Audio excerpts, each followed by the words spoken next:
की रक़म मां नाजायज़ कटौतियूं बंदि कराए इमदादी सेंटरनि ते घुर्बल सहूलतूं ॾिनियूं वञनि। मदद अली बलोच, KTN न्यूज़, कलवी। नाज़रीन, रटो ज़रो पुलिस जी ज़ियादतियुनि ख़िलाफ़ औरतुनि ऐं मर्दनि पाक किताब खणी एहतजाज कयो आहे। तफ़सीला पेश आहे हीअ रिपोर्ट।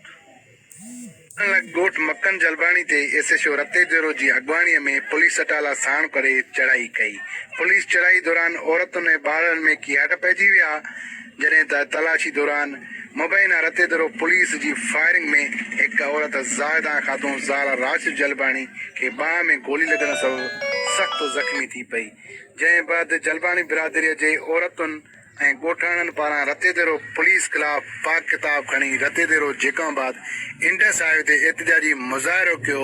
उन मौक़े ते मुज़ाहिरीन KTN न्यूज़ सां ॻाल्हाईंदे हमलो करे रते देरो जी पुलिस अचे थी, उन्ही जगह असां कुरान ॾिनो सही, कुरान ते असां साबूती जो को पेरी पेरो हाणे असां भली भरो बि सही। ॿिए ॾोह सुबुह सां सुम्हिया पियासीं, अची असांजे हंधनि में पई हंधि पटी असां सवड़ी उछली ॿारनि खे धक सां कयईं, फायरिंग कई, हमलो लॻी आहे मूंखे।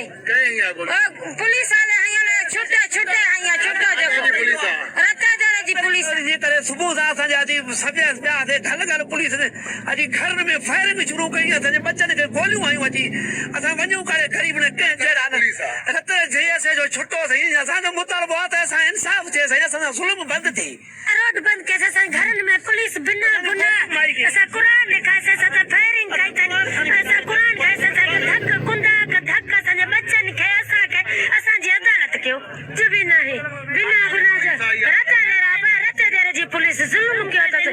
फायरिंग करी असांजे बच्चनि जा कुकट बच्चनि जे मथां धार धार करे पियासीं, बच्चनि जा माल जा जुल्म सां इंसाफ़ कयो। घरनि में पुलिस काहे पई न ॿुधाइनि, FR ना को NC का ॻाल्हियूं कनि रतो देरो जी साहब। सही पोइ छा थियो हाणे?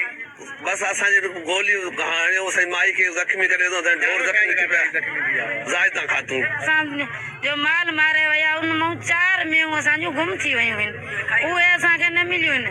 अॼु छा थियो?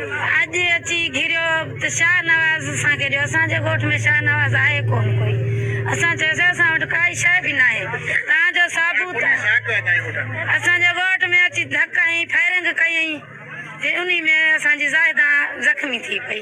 एहतजाज कंदड़ मुज़ाहिरीन जो चवणो आहे त रते देरो पुलिस बिलाजवाब असांजे घरनि ते चढ़ाई करे असांजो जीअण जंजाल करे छॾियो आहे। हुननि DIG लाड़काणो खां मुतालबो कयो आहे त नोटिस वठी असां सां इंसाफ़ कयो वञे। अकरम चांडियो, KTN न्यूज़। नाज़रीन, सेक्टर जे कैटल कॉलोनी वासी मुतालबनि जी मदद लाइ